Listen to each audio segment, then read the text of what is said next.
Привет, Рашид. Это и есть основная работа руководителя. Кто-то не поверил, кто-то не поддержал. Что явилось мотивами и причинами создания крипто-стартапа? С нас требовали 15 тысяч долларов или напишут негативные отзывы о нас в интернете. На балансе один день поднималась цена, один день уменьшалась. Потому что криптовалюты, все понимают, это высокорисковый актив. Это очень жесткий рынок, крипторынок, он беспощаден. Почему название именно юса? Биржа Binance, я только начал на ней регистрироваться, изучать, была очень удобная биржа. Еще раз тебя благодарю, спасибо и до новых встреч.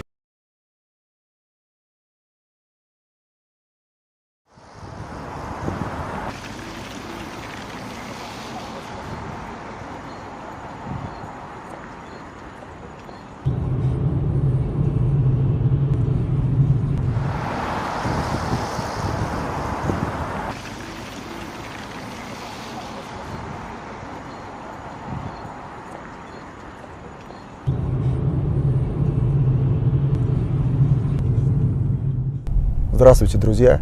Как известно, Москва – это не только бизнес-столица России, но в последнее время она стала центром притяжения все, что связано с технологией блокчейн, криптовалют. Здесь очень много располагается различных криптостартапов, и сегодня мне предстоит взять интервью у одного из разработчиков, основателя криптостартапа Рашида Юсупова.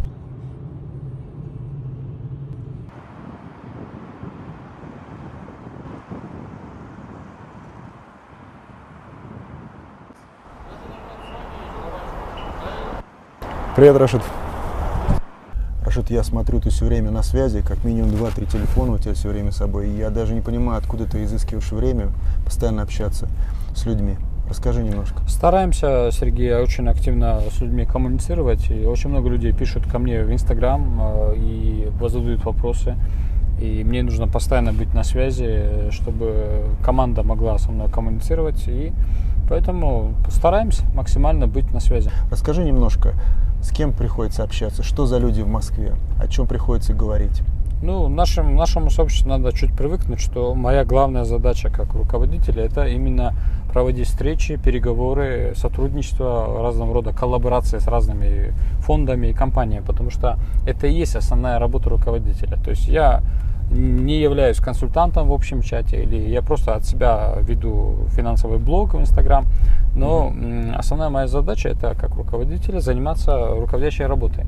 Назначать, контролировать зумы. В зумах провожу совещания с командой. У нас больше 30 человек сотрудников, которые с нами работают, поэтому вот это и есть основная наша работа.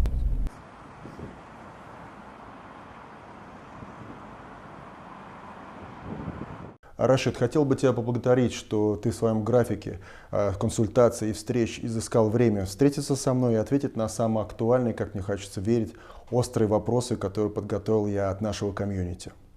Ну что же, начнем? Давайте. Итак, Рашид, первый вопрос. Расскажи немножко о себе, как о человеке, как о личности, как ты пришел к криптоиндустрии. Немножко о себе. Я закончил Среднекалининскую среднюю школу номер 2 в 2005 году. После я поступил в Махачкалинский политехнический университет, отучился на инженера-технолога в пищевых производствах. После служил в армии в городе Курск, Курской области. И идея зарабатывать в интернете у меня появилась в 2012 году. Тогда меня мой знакомый, мой друг познакомил с MLM-бизнесом. Там была компания сетевого маркетинга. Мы работали как представители компании, продвигали различные товары для здоровья, для красоты, для автомобилей.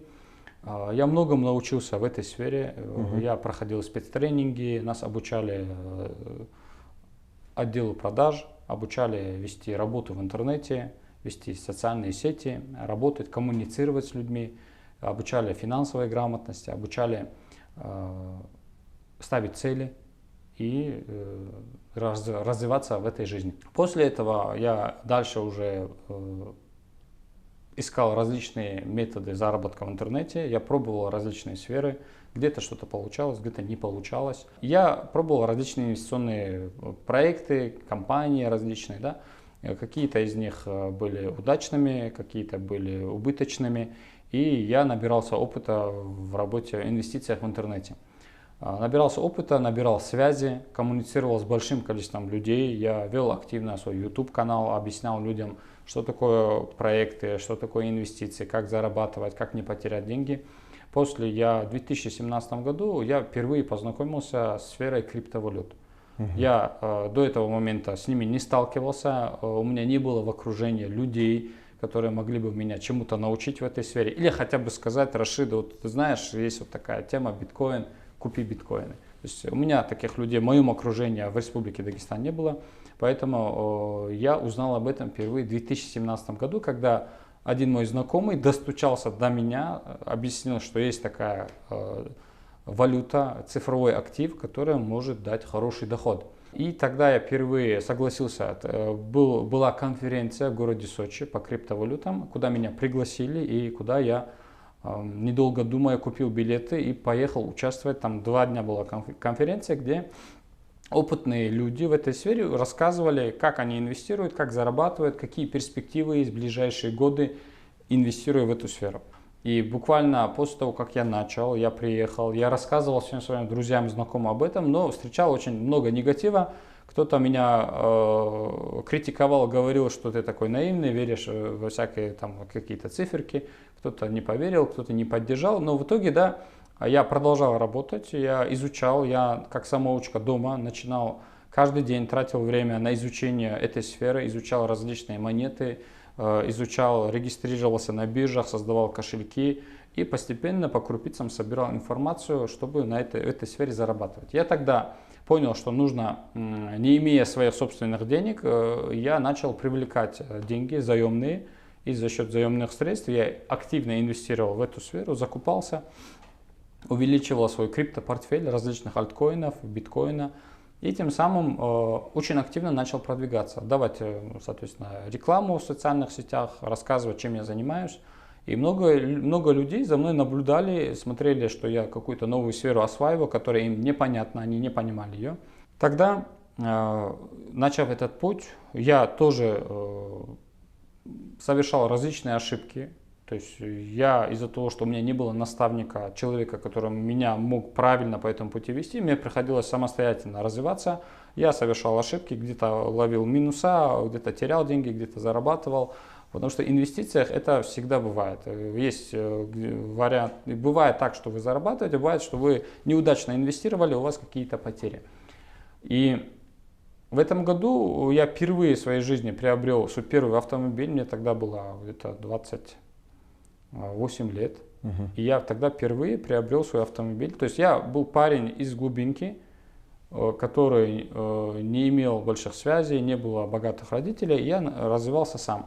И благодаря криптовалюте я начал реализовываться и впервые, как я сказал, впервые приобрел свой отечественный автомобиль. После, конечно же, в конце года за счет того, что я 2 биткоина тогда продал по максимальной цене в районе 19 тысяч долларов на самой пиковой точке, декабрь 2017, я тогда приобрел первую свою иномарку Toyota Camry и открыл в Махачкале консультативный центр по криптовалюте. То есть я уже начал активно делиться своим опытом с людьми, рассказывать, что такое криптовалюта, как туда правильно инвестировать, предлагал свои услуги консалтинга, обучал людей, предлагал там партнерские договора заключать, да, чтобы совместно с людьми зарабатывать. То есть гарантируя доход или защищая людей от рисков за счет своей компетентности и знаний. После было 2 года затяжной криптозимы. Я так же, как и все криптоэнтузиасты, пережил этот тяжелый период. Это был тяжелый период. И видя, как рынок корректировался, цена шла на коррекцию, и биткоин корректировался, и другие альткоины, я начал активно изучать трейдинг, понимая, что надо научиться зарабатывать на разнице курсов, каждый день, внутри дня торговать, чтобы у меня был стабильный пассивный доход. Я нашел людей, которые мне дали хорошие знания в трейдинге, опытных людей, более компетентных, чем я. Я прошел у них обучение, я очень благодарен и за те знания и понимание рынка, которые они мне дали. Это мне позволило более углубленно понимать процессы, которые происходят в криптовалюте. И дальше, конечно, я уже продвигался как трейдер, я старался не совершать уже ошибок, которые я совершал в начале своего пути. И свой опыт дальше коммуницирую с большим количеством людей и людей, которые занимаются инвестиционными проектами. и различными сетевыми проектами, я, соответственно, приобрел большой багаж знаний, связи, которые мне помогают дальше развиваться в этой сфере. Скажи, пожалуйста, с твоих слов я понял, что путь твой был неоднородный, тернистый, то есть ты допускал ошибки. Как ты уже сказал, у тебя не было наставника, учителя, то есть ты постоянно занимался самообразованием. Однозначно на этом пути были какие-то потери. Где ты находил все силы после потери опять вставать с колен на ноги, двигаться дальше? Что тобой двигало, каков был основной мотив? Потому что криптовалюты, все понимают, это высокорисковый актив, и там невозможно быть постоянно в плюсе зарабатывать. Как ты сказал, ты зашел в 2017 году, когда был самый хайп, из каждого утюга и чайника кричали биткоин, была популярность майнинг-ферм, была популярность криптоторговли, ты избрал как бы второй путь, стал заниматься трейдингом. Расскажи вот об этом. Были ли потери? Были ли ошибки? Как ты их анализировал? Как ты принимал потом в дальнейшем решение, в каком направлении развиваться? Да, конечно, Сергей, без ошибок на этом пути не бывает. Каждый человек, который эту сферу осваивает, он должен пройти определенный путь. Да, бывают случаи, когда человеку фартит, и он зарабатывает просто налегке, но самое сложное это не только заработать, но и эти деньги дальше накапливать, приумножать и научиться контролировать эмоции, страх и жадность, которые у каждого инвестора присутствуют.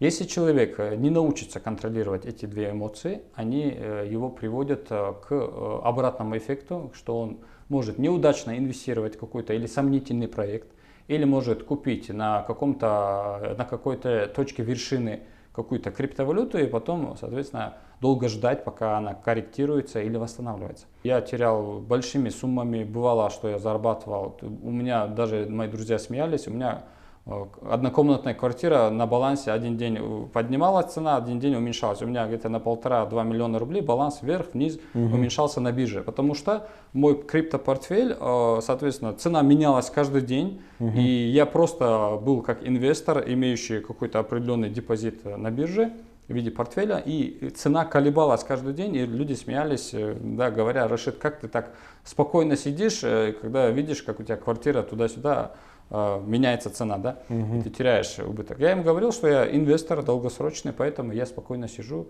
и верю, что эти токены вырастут или будут расти.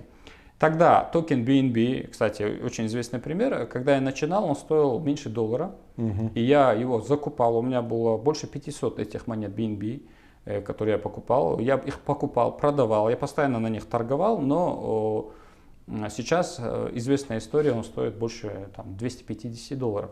Да, хотя, в пике до 300 да, даже доходил. Да, этот токен, это актив, который начинал свой путь с $1 и меньше, и в итоге за 3 года вырос 300 раз.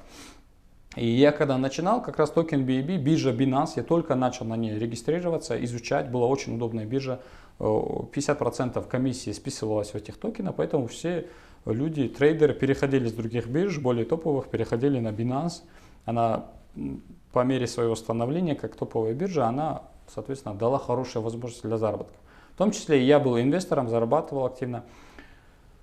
Пройдя трудный путь, совершив много ошибок, совершая ошибки, я лично сам терял деньги в больших объемах, миллионами. И многие мои друзья, знакомые это могут подтвердить, поймут. Я бывало терял до 20 миллионов, даже инвестировал в один неудачный проект, да, где люди оказались, соответственно, мошенниками. И этот путь я проходил, и каждый день я проходил в эмоциях. Трейдинг – это очень эмоциональный вид заработка, это самый сложный путь зарабатывать легкие деньги. И не каждый человек сможет торговать на бирже. То есть психологически не каждый человек готов эти все эмоции испытывать. И тому пример известны яркие личности, да, в мире, которые давно научились эти эмоции контролировать, и они уже миллиардеры и зарабатывают хорошие деньги. Потому что они понимают, где есть риск, где нужно инвестировать, то есть у них есть чутье, как говорится, чутье инвестора, которое позволяет им на этом зарабатывать. Скажи, пожалуйста, как пришла идея, что явилось мотивами и причинами создания криптостартапа? Наблюдая за людьми вокруг, по мере моего становления и развития, я очень часто в своем Instagram-аккаунте очень многих людей оберегал и предупреждал от риска потери денег в различных финансовых пирамидах. Потому что всегда в этой сфере есть недобросовестные люди, которые создают какие-то схемы Понци, и завлекают большое количество людей в различного рода формы, прикрываясь какими-то красивыми легендами, привлекают людей, не разбирающихся в этой сфере, и эти люди теряют деньги. Наблюдая, как мои знакомые, друзья, родственники, да, вовлекаются в это разного рода проекты, я их предостерегал, и видя, как есть большая потребность людей зарабатывать, то есть они все хотят инвестировать, но у них нет ни знаний, ни опыта, появилась идея создать криптопроект, понимая, что на крипторынке, на крупных монетах, топовых альткоинах всегда есть манипуляция крупных игроков, где правила игры нам неизвестны, и нам остается гадать, да, какой у них план. И это очень жесткий рынок, крипторынок, он беспощаден, он не прощает ошибок, и любой новичок в большей степени, чаще всего в начале своего пути теряет деньги. И появилась идея создать свой криптопроект, создать экономическую модель, которая позволит людям спокойно, не имея больших знаний, опыта, инвестировать, купить цифровые активы и начать зарабатывать, получать и пассивную прибыль, да, и изучать крипторынок, собираться в сообщество, и чтобы в сообществе они получали знания. Кто-то обучался трейдингу, кто-то обучится пользоваться биржами, создавать криптопортфели, пользоваться криптокошельками, кто-то начнет понимать рынок, за счет чего происходит рост цены, за счет чего идет коррекция. И заодно вот это все окружение, которые многие люди остались после закрытия пирамид, остались в долгах, помочь им заработать и отдать свои кредиты и долги. И лично у меня при старте проекта были друзья, знакомые, которые были в кредитах, в долгах, и благодаря нашему криптостартапу они успешно в течение 1,5 года, они на протяжении развития нашего криптостартапа закрыли свои долги. Очень довольны, рады, что, соответственно, мы рассказали им, дали такую возможность на этом зарабатывать. Поэтому задача была создать децентрализованное платежное средство, токен, вокруг токена создать экосистему. Простыми словами, Сергей, мы дали возможность нашим инвесторам спокойно инвестировать и получать прибыль в нашей экосистеме. То есть старт самого проекта начался где-то в августе-сентябре 2019 года? Да, правильно. Как я понимаю, один человек в поле не воин, наверняка была какая-то команда единомышленников, которые тебя поддержали. С чего? Кто были первые инвесторы? Сколько их было? Ведь на тот момент, я как понимаю, самой экосистемы еще не существовало. Даже был выпущен просто ограниченным количеством токенов. Наверное, даже страничка сайта еще существовала или не была? Вначале, Сергей, происходило все на голом энтузиазме. Я и мои друзья, несколько человек, мы обдумывали идею, взяли модель с другого проекта, то есть экономическую модель, ее доработали, взяли все тренды криптовалют, взяли какие-то механизмы с самой экосистемы биткоин, какой-то механизм с других криптовалют. И в итоге создали модель с экономической моделью 40 миллионов монет с запущенной системой вознаграждения токенами и распределили остальные системные кошельки для нескольких раундов продаж. Тогда это была просто созданная циферка, обычный токен, который мог любой человек создать.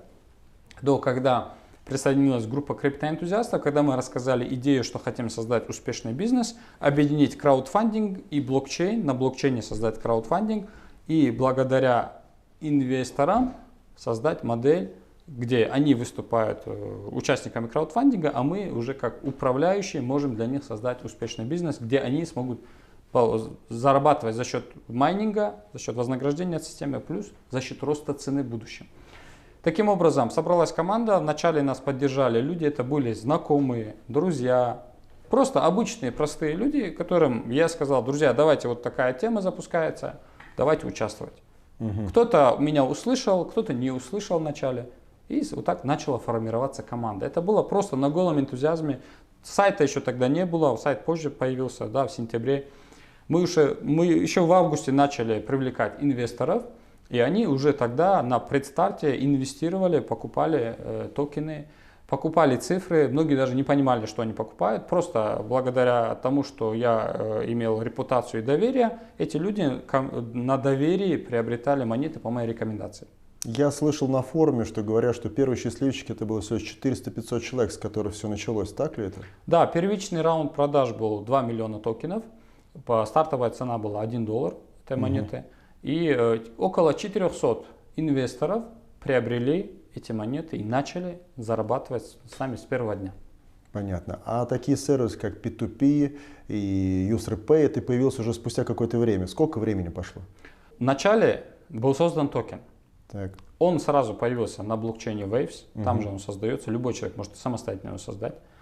Там же он торговался в самом начале, и самое сложное придать токену ликвидность на самом старте, потому что риски самые высокие бывают в самом начале, потому что он сразу на бирже появляется токен, которым люди могут сразу выставлять их на бирже, покупать, продавать или ронять цену, или могут вообще уничтожить проект тем, что они запускаются на бирже. То есть многие сомнительные проекты обещают только запуск торговли на бирже там, через полгода или год, а потом бывает так, что закрываются, даже не выйдя на биржу. Сам токен сам по себе не имеет ценности, если нет инфраструктуры или экосистемы, где этот токен можно использовать.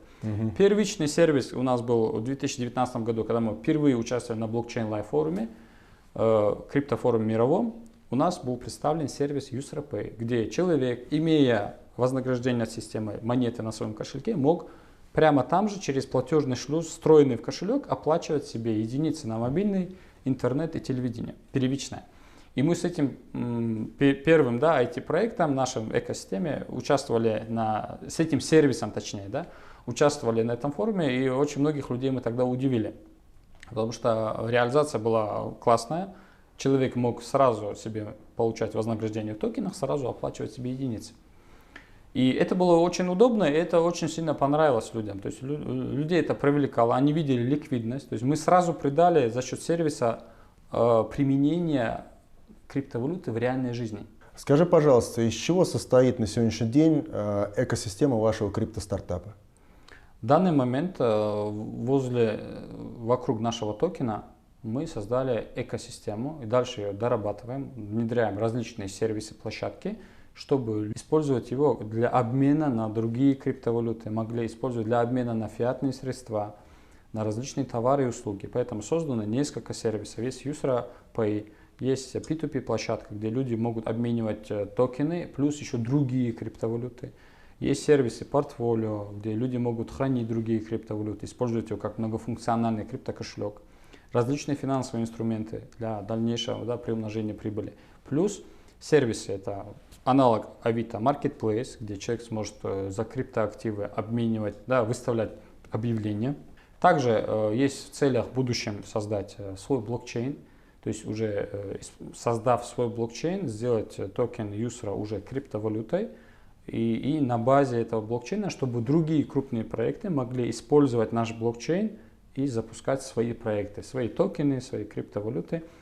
И конечная цель это наша, соответственно, из этого криптостартапа создать уже полноценный криптопроект со своей большой инфраструктурой в международном формате, чтобы дальше люди, предприниматели, бизнесмены, любые энтузиасты могли создавать свои токены, реализовывать свои проекты с краудфандингом, какие-то бизнес-модели переносить на токеномику. И над этим мы сейчас активно будем до конца года над этим работать. Рашид, скажи, пожалуйста, какие цели и идеологии вашего криптостартапа на сегодняшний день? Основной идеологией нашего криптостартапа является собрать, объединить большое количество людей в одном криптосообществе, где люди смогут получать знания, делиться опытом с друг другом, получать благополучие финансовое, духовное и развиваться вместе в этом социуме, в этом сообществе. Также основной целью является создание IT-холдинга, группы компаний. Наш криптостартап определенную часть прибыли инвестирует в IT-направление. Создан инвестиционный венчурный фонд, который работает, соответственно, инвестируя деньги в различные стартапы и проекты. Различные сферы бизнеса для того, чтобы получать прибыль. И за счет этой прибыли, половина прибыли будет в итоге после того, как закончится первая фаза развития криптостартапа, это вознаграждение токенами. Когда эта первая фаза закончится, ориентировочно год-полтора, мы начинаем второй этап развития, когда начнется за счет этой прибыли, половина прибыли будет тратиться на покупку с бирж токенов у инвесторов, и будут эти токены сжигаться для того, чтобы увеличивать ликвидность токенов. И инвесторы смогут зарабатывать за счет роста цены, потому что сама компания будет выкупать эти токены постепенно, с каждым кварталом, и объем этих монет, которые циркулируют, будет уменьшаться. И благодаря этому будет расти цена, и люди смогут, как держатели токена, как инвесторы в долгосрочной перспективе, смогут за счет этого приумножать свои деньги. И люди, понимающие сферу инвестиций, для них это очень привлекательная инвестиция, потому что эта модель, успешная модель, взята из аналога известной топовой биржи Binance, где такая же модель, они создали токен, потом создали блокчейн. У них есть эмиссия 200 миллионов монет, они каждый квартал определенное количество монет с оборота сжигают, уничтожают, уменьшается количество монет циркуляции, и цена, как я до этого говорил, растет. Скажи, пожалуйста, Рашид, на сегодняшний день что из себя представляет криптосообщество Юсра? На данный момент у нас в сообществе около 15 тысяч активных инвесторов, которые зарабатывают с нами в системе, взаимодействуют. Кто-то участвует как предприниматели, дают различные услуги для людей, у кого есть токены, поднимают свои продажи. Также есть люди, которые получают знания, обучаются. Основная цель это давать людям знания. И любой человек, присоединяясь в наше сообщество, даже не инвестируя, может получить знания по трейдингу, получить советы от более опытных криптоэнтузиастов, научиться создавать криптопортфели.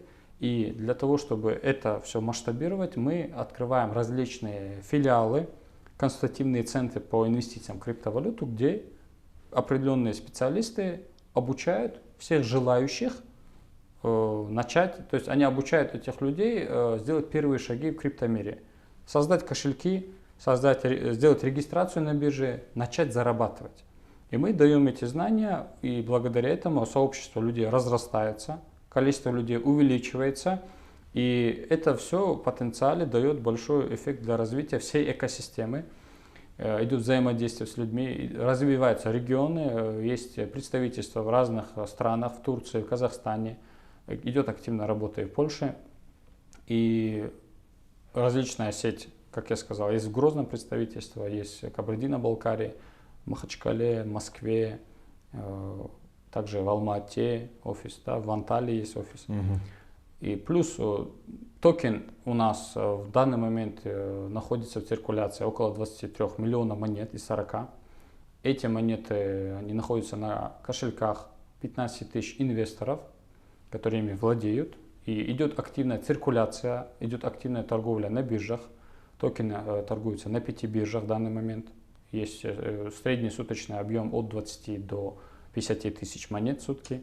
Также на нашей внутренней площадке для обмена инвесторы между собой обменивают монетами. Там в среднем от 10 до 25 тысяч монет обмениваются между участниками. Рашид, простой вопрос. Я думаю, на него ответишь быстро. Почему название именно Юсра? Эта идея появилась еще при создании токена, когда мы с партнерами, разработчиками искали решение, как назвать.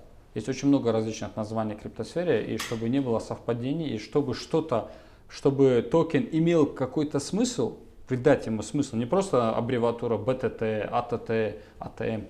То есть хотелось что-то дать, конкретный смысл заложить в этот проект, чтобы он не был пустым очередным каким-то токеном, а чтобы у этого проекта была какая-то судьба, предназначение. И поэтому, как говорится, как корабль назовешь, так он поплывет, тогда пришла идея назвать, придумать, то есть взять имя Юсра. Во-первых, это не для, я много раз тоже говорил об этом на некоторых прямых эфирах.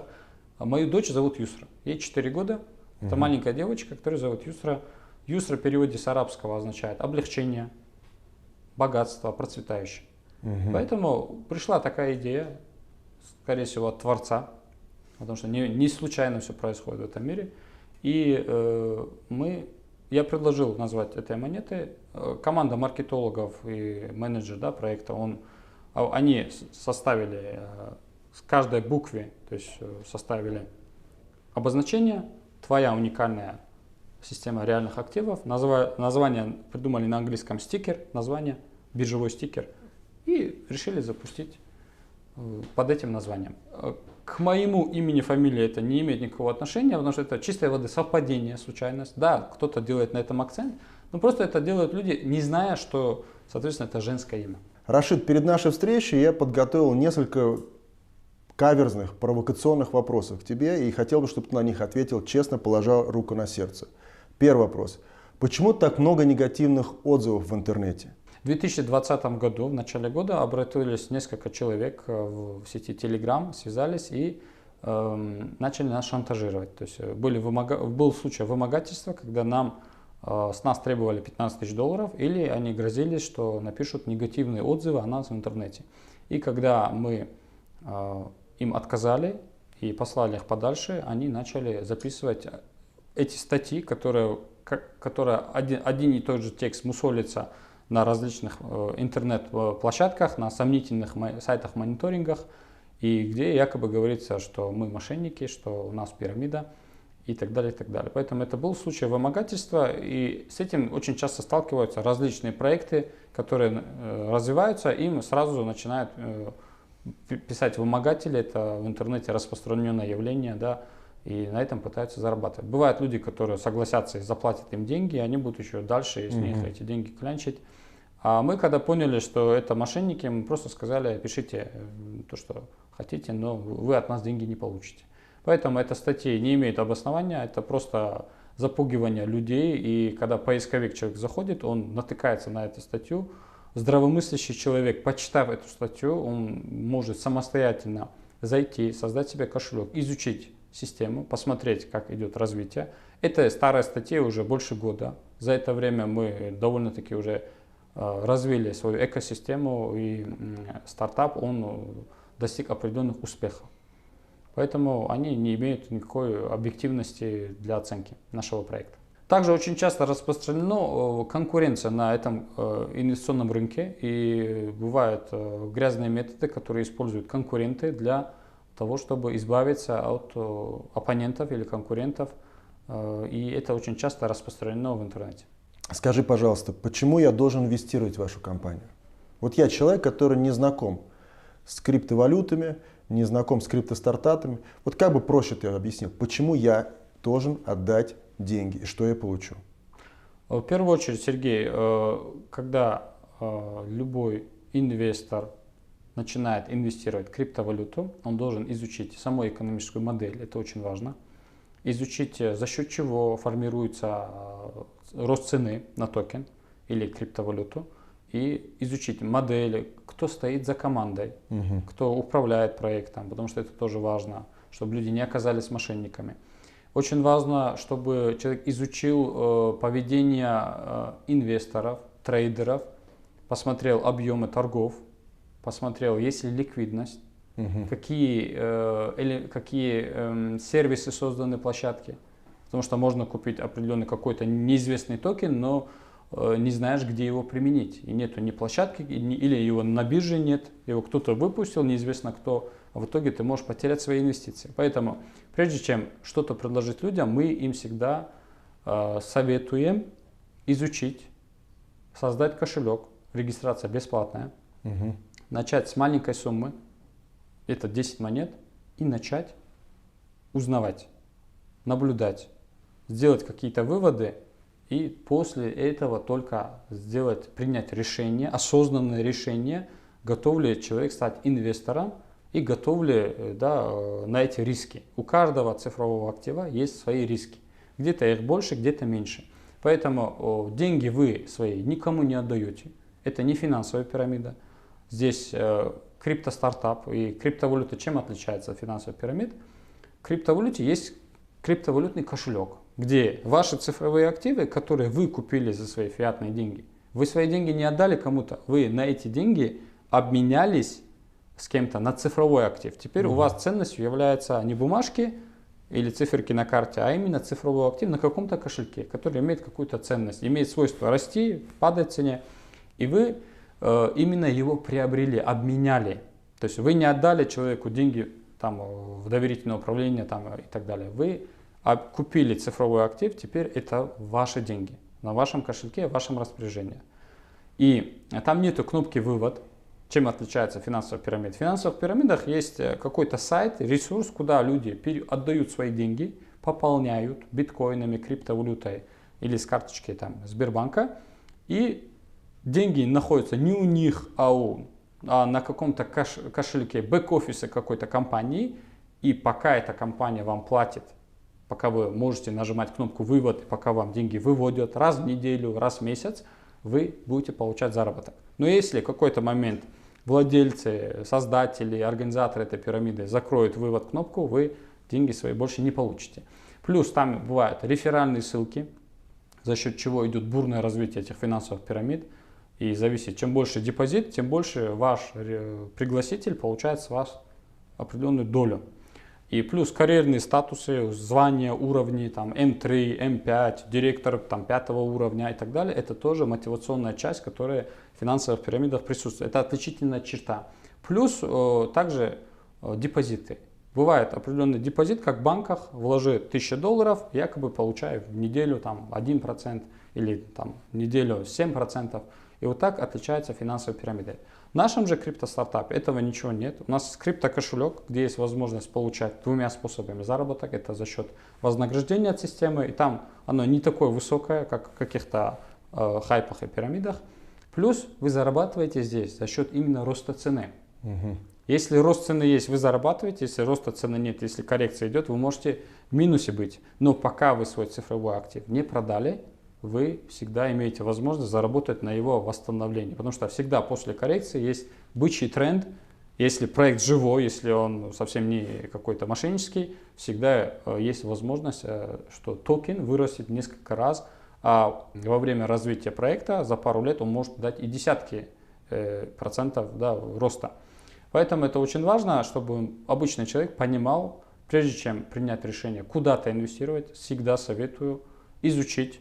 Надо сперва немного обучиться финансовой грамотности. Всегда надо инвестировать те деньги, которые вы прямо сейчас их не нуждаетесь. Никогда не использовать заемные деньги, взятые в долг, взятые в кредит. Ни в коем случае. Это большая ошибка людей, которые очень часто совершают эти ошибки из-за того, что подвергаются жадности, алчности и не думают о рисках. Поэтому криптовалюта — это высокорисковый актив, но высокодоходный. Спасибо. Еще один вопрос нашел, опять-таки, в нашей группе сообщества. Какие твои прогнозы по повышению цены? Наш токен, он сейчас находится на коррекции. Более 4 месяцев наш токен корректируется. Идет активное перераспределение токенов между участниками. Одни люди фиксируют прибыль, одни люди активно инвестируют, и у других покупают эти токены. То есть идет перераспределение с одного кошелька на другие. Увеличивается количество участников. Да, не такое масштабное, как хотелось бы, но идет прогресс. И создаются новые кошельки, новые инвесторы присоединяются в систему. Люди активно интересуются. Есть очень много хайпа, негатив, там, позитив. Очень много, постоянно идет борьба с конкурентами. И сейчас мы на пути становления, и за счет того, что уже видны признаки стабилизации цены, то есть цена уже буквально 2-3 дня она стабилизировалась на определенной отметке. И дальше за счет того, что увеличится количество инвесторов, интересующихся и желающих инвестировать, за счет комплексной работы внедряются различные комплексы мер по увеличению, соответственно, спроса на токен. Благодаря этому планируем, что в ближайшие пару месяцев цена вполне реально может прийти к отметке и $3, и $5, и, возможно, дальше начнет активный рост. Потенциал роста монеты ничем не ограничен. Все зависит от настроения инвесторов и от атмосферы вокруг проекта. Чем здоровее атмосфера, тем больше позитива, тем больше людей интересуются, хотят инвестировать. Каждый человек в криптомире, он знает, когда начинается рост цены любого актива, даже если он в день начинает расти на рубль, на 2, это привлекает новых инвесторов, которые хотят зарабатывать на росте цены. А рост цены, как на примере известных топовых криптовалют, ничем не ограничен. За последние 10 лет наш известный всему миру пример дал рост сотни тысяч %. И поэтому мы можем как минимум повторить 1/10 часть этого пути. И я лично в течение нескольких лет, через 2-3 года ожидаю цену, минимум это от $15, и до $100 реально есть прогноз на токен. То есть задача именно долгосрочная. Сейчас, в данный момент, не стоит задача прямо сейчас создать огромную ликвидность и так далее. То есть самой компании важно именно реализовать задачи, то, что поставлены, и развивать экосистему. А интерес роста цены — это большей части самих инвесторов сообществ. Они больше всего и заинтересованы, чтобы цена росла, чтобы они могли зарабатывать. Рашид, тебе придется ответить еще на несколько вопросов, которые я прям выписал непосредственно из нашего форума. Текст и сама формулировка сохранена. Это не от меня, это было так написано. Первый вопрос. Все время шли по дорожной карте, которую нам показывали. Была таблица. Почему изменили? И, в общем-то, почему отошли от экономической модели роста цены?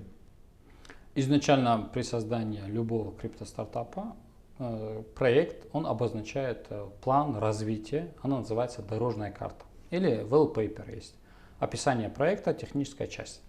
И в дорожной карте у нас прописано было, что мы при определенном этапе развития будем создавать определенные сервисы, площадки, будем развивать экосистему. Именно по дорожной карте мы развиваемся, у нас каждый проект, он реализуется, какой-то обновляется, где-то сроки месяц, два, три, оно может не совпадать, но по факту развитие идет и все это видят.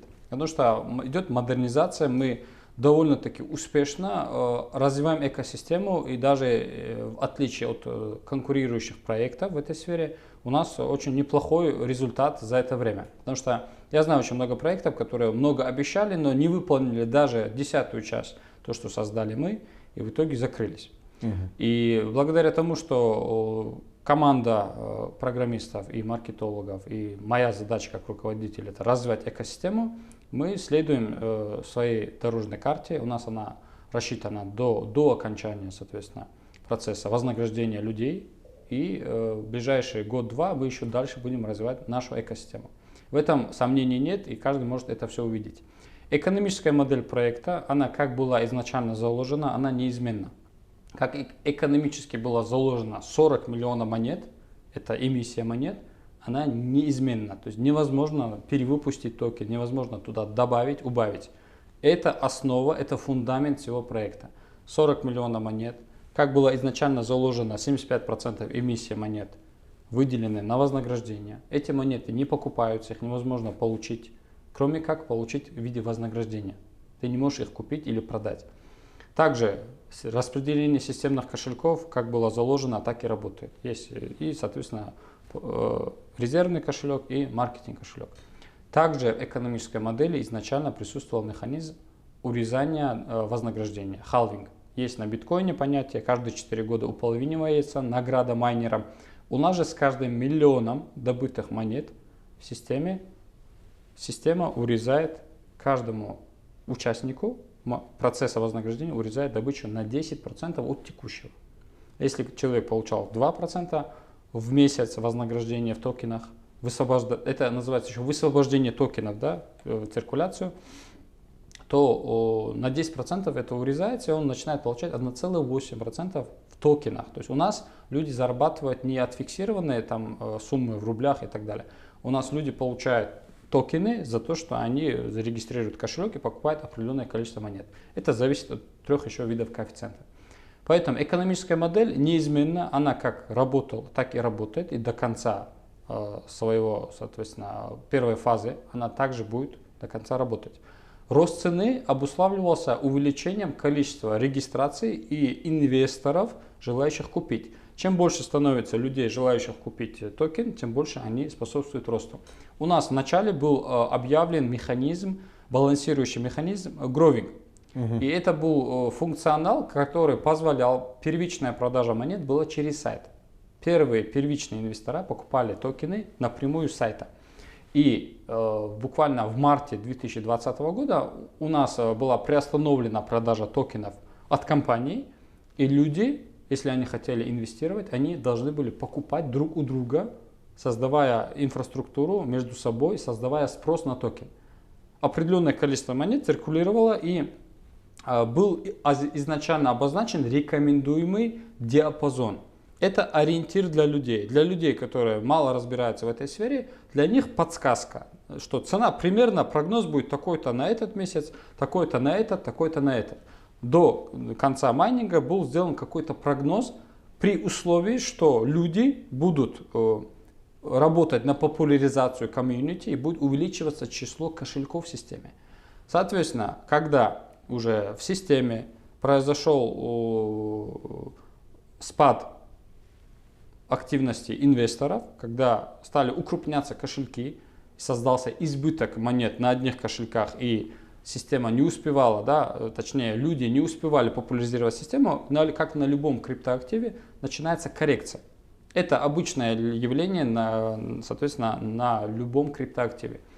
И когда был отключен этот механизм гровинг, он потерял свою актуальность, когда на сайте приостановили продажи кошельков, потому что было продано 4 миллиона монет, а у экосистемы еще у разработчиков в наличии есть еще 4 миллиона монет, которые в данный момент не задействованы. То есть через сайт больше продажа не осуществляется.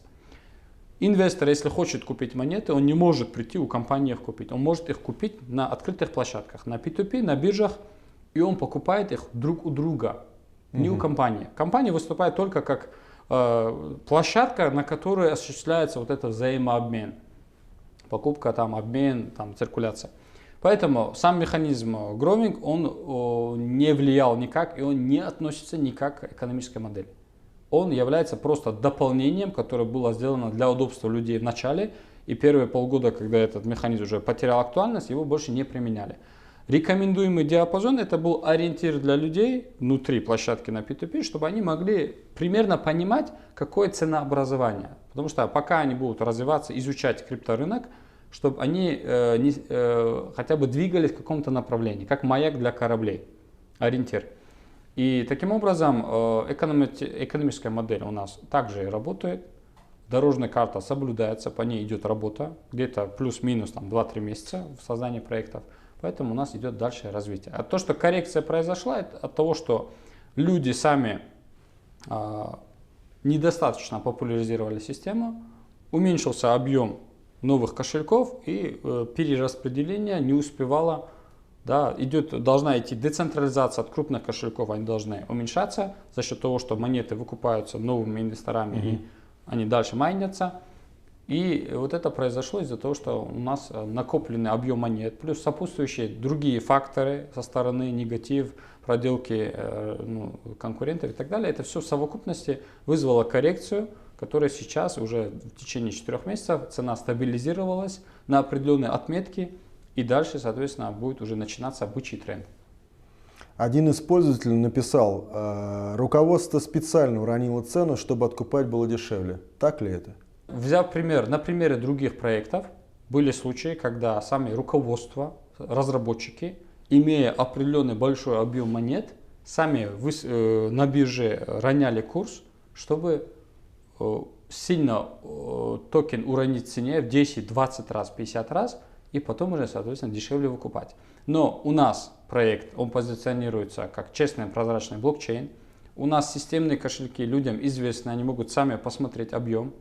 И любой человек сейчас может пойти проверить адреса кошельков системных и видеть, что они не тронуты.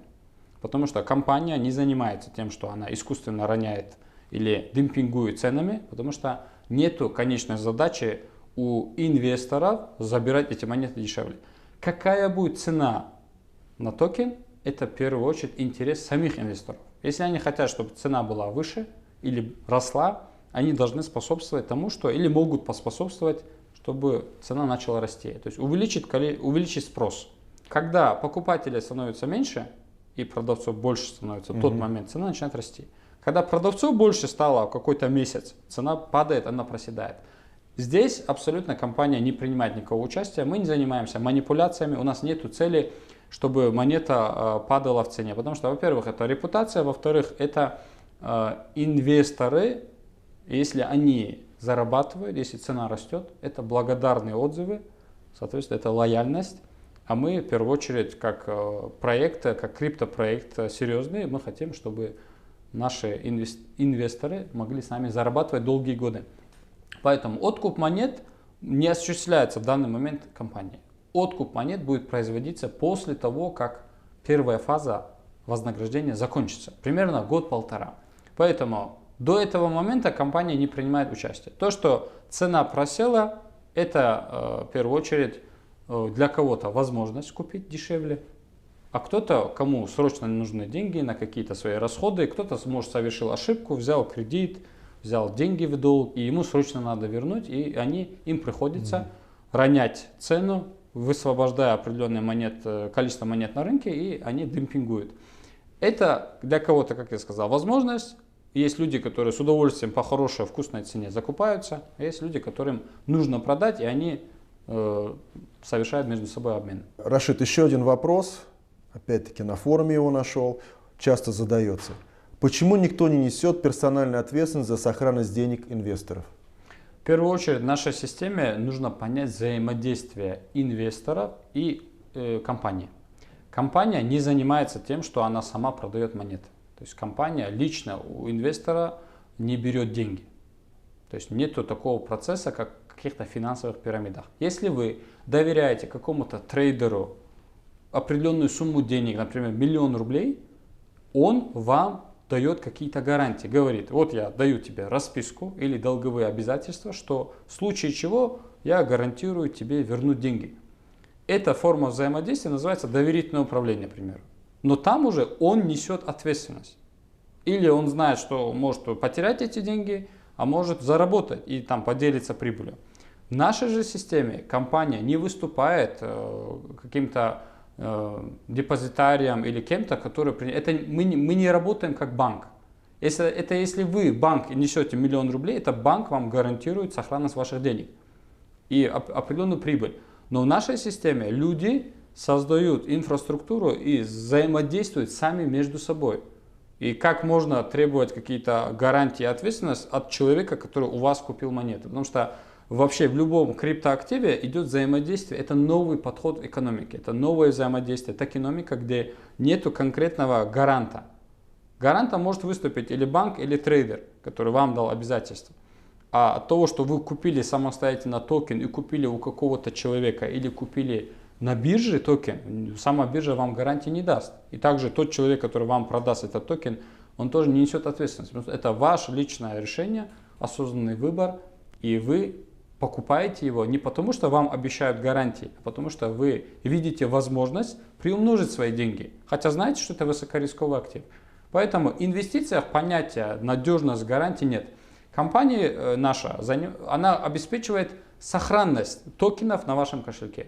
Что их не взломают ваш кошелек и что не украдут ваши монеты. Вот это и есть ответственность компании. Создать условия, создать безопасность ваших токенов. Но ценообразование от компании не зависит. Она не занимается обещаниями или гарантиями того, что цена вырастет. Это уже зависит от комьюнити, от привлечения, популяризации новыми участниками. Следующий вопрос. Очень частый. Его любят мусолить. Почему компания не вкладывает деньги в рекламу? Часто обсуждает проект, что нужно привлекать известных блогеров. Насколько ты считаешь, это будет эффективно для компании, для популяризации? Очень часто задают этот вопрос, и хочу объяснить всем людям, кто недопонимает. Реклама нужна в тех сферах или при продаже тех товаров, вредных для здоровья или каких-то мошеннических или так далее. Потому что, чтобы продать какой-то ненужный товар людям, надо применить маркетинг, надо применить много рекламы, крутить по телевизору, чтобы это уже сознание человека через НЛП и так далее, соответственно, внедрить и сделать это узнаваемым брендом. Поэтому такие бренды, как Coca-Cola, очень много денег тратят по всему миру на раскрутку, на рекламу. Потому что товар, его легче рекламировать. Есть конкретный товар, человек знает, для чего он покупает. Инвестиции в криптовалюту, его немного сложновато рекламировать, потому что, во-первых, это не банковские вклады, чтобы давать рекламу, давать определенные условия, да? И здесь своя специфика. Открыто рекламировать криптовалюту, заказывать рекламу сейчас невозможно. Могут заблокировать тебе Facebook, если ты таргет запускаешь, Instagram. За то, что блогеры, кто-то рекламирует, тебя могут заметить вообще ненужные элементы сообщества. Сейчас это не так безопасно, во-первых. Во-вторых, нету нужды, потому что нам не нужны, как в каких-то пирамидах МММ в своем времени, да, в свое время нам не нужны вкладчики, нам нужны инвесторы грамотные, которые сами изучили, вникли, услышали от знакомых друзей или увидели в интернете и принимают осознанный выбор, применив там хотя бы элементарные знания финансовой грамотности. Поэтому тут подход другой. Это специфический рынок, который только развивается, и подход к рекламе и популяризации здесь должен быть немного другим. Мы занимаемся обучением людей. Мы можем объявлять, что мы людей обучим. Приходите к нам, в консультативный центр, мы вам поможем купить, проконсультируем, как создать кошелек, как зарегистрироваться на бирже, как начать трейдить, как создать криптопортфель. Мы даем знания.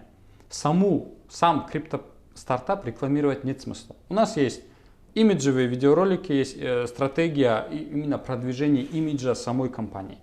Но рекламировать токен нет необходимости. Его надо просто, это надо просто людей обучать. Мы для этого сообщество и создали, чтобы через сообщество люди изучали, узнавали и свой криптопортфель могли купить на 10% определенную часть токенов USR. Следующий вопрос, опять-таки, связан с таким словом, как гарантия. Какие гарантии, что будет откуп монет? Люди сомневаются. Эта идея откупа и сжигания монет была предложена моим бывшим коллегой, который предложил сделать на примере известного токена BNB, то есть известной криптовалюты Binance Coin, сделать конечную модель, чтобы это не было мыльным пузырем, хайпом каким-то, а чтобы это была конечная бизнес-модель, где конечным продуктом будет какой-то доход, за счет чего, для этого и создается инвестиционно-венчурный фонд, для этого и инвестируются разные площадки, сервисы, стартапы, деньги, чтобы, получая на эти деньги, выкупать у людей монеты и сжигать их. Для чего? Во-первых, это большая лояльность компании. Во-вторых, это ликвидность токена. Каждый откуп монет способствует росту цены, потому что с рынка выводятся дешевые монеты, они откупаются и сжигаются самой компанией.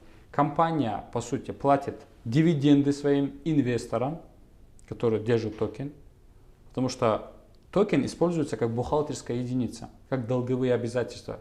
То есть человек, купивший токены, он понимает, что компания дала ему долговые обязательства выкупать эти токены через биржу в последующий год. И он понимает, и он видит потенциал в том, что он может купить в пределах там, $2 монету и в будущем продать за $50. И он ради этого инвестирует, чтобы за 3-4 года получить 2500% прибыли в потенциале. Возможно получить. И идея, она очень крутая. Это уже успешная бизнес-модель. На примере Binance Coin мы это видим. И если мы это реализуем, это наоборот плюс и нам, и инвесторы будут довольны. И это еще больше будет привлекать новых людей, которые будут видеть, что это обещание, данное лично мной перед комьюнити, и я планирую его выполнить. Потому что это, во-первых, моя репутация, это доверие людей, которые мне оказали доверие, и это честный подход.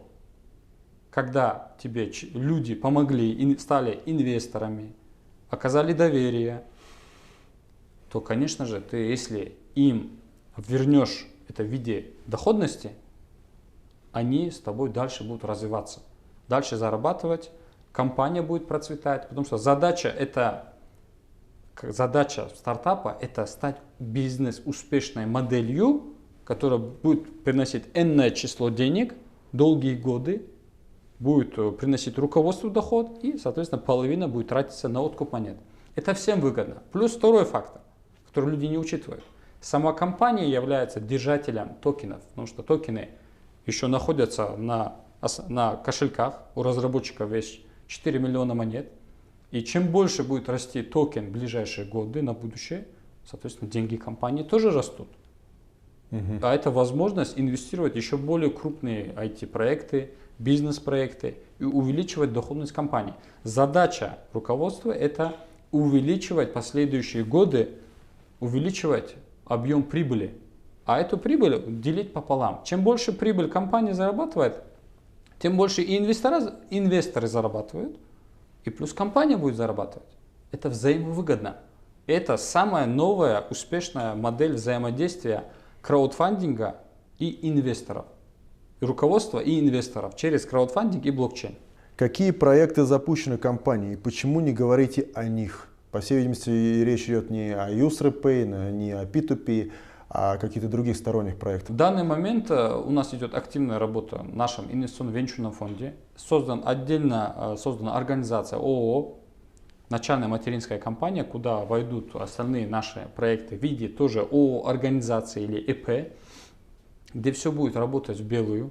Идет налогообложение, идет отдельная работа, но в данный момент в России вы не можете использовать крипту и ООО компании. То есть это запрещено напрямую. Поэтому у нас нет прямого взаимодействия. Деньги инвестируются в инвестиционно-венчурный фонд. Там соответственно, создаются проекты. Есть проекты. Пока я не буду их озвучивать, потому что, во-первых, они должны работать, не афишируясь, потому что это чуть другая сфера. Там лишнее внимание не нужно. Коммерческая тайна. Да, это коммерческая тайна. И как только проекты появятся, инвестора о них знают. Я уже много раз проводил и презентации, объяснял. И также там будет увеличиваться количество инвестиций в эту сферу. И будем дальше развиваться. И по мере развития проекта люди будут получать информацию. Есть отдельный сайт нашего холдинга, где человек может посмотреть руководителя, гендиректора, коммерческого директора, исполнительного директора, посмотреть, какие проекты запускаются в инвестиционно-венчурном фонде, посмотреть адрес регистрации офиса, там есть информация. Рашид, планы на будущее, какие перспективы у криптостартапа? Ближайшие цели перед нами стоят. Это участие в международном блокчейн-лайв-форуме. Мы участвуем там уже 3-й год. Мы являемся платиновым спонсором и будем презентовать нашу экосистему на этом крупном московском событии в криптомире. Плюс мы запускаем различные финансовые инструменты для людей, для наших инвесторов, чтобы они могли приумножать больше получать прибыль, приумножать свои деньги в нашей экосистеме. Однозначно это стимулировать рост цены на токен, чтобы наши инвесторы могли получать больше прибыли.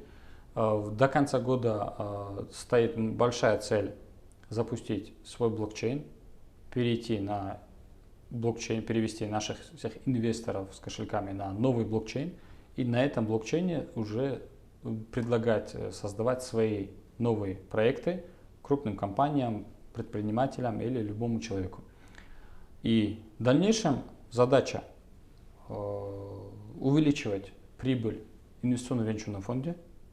И за счет того, что у нас на подходе крупные бизнес-проекты, нам предлагают много проектов, куда мы можем инвестировать всем сообществом и в итоге получать хорошую прибыль в будущем за счет доли, имея доли в этих бизнес-проектах, производствах, IT-сфере.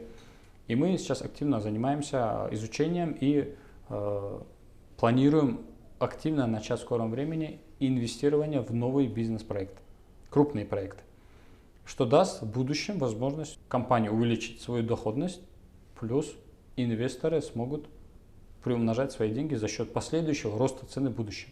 А рост цены он ничем не ограничен.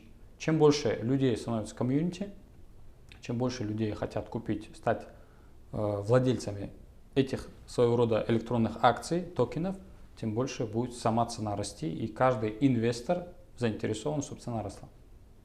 Рашид, я хотел бы тебя поблагодарить за участие в этом интервью, что ты изыскал время. Я понял, что будущее у компании довольно-таки перспективное и радужное. Я надеюсь, и мы ответили на основные вопросы, которые беспокоили наше сообщество. Еще раз тебя благодарю, спасибо и до новых встреч, до нового интервью. Тебе тоже спасибо, Сергей.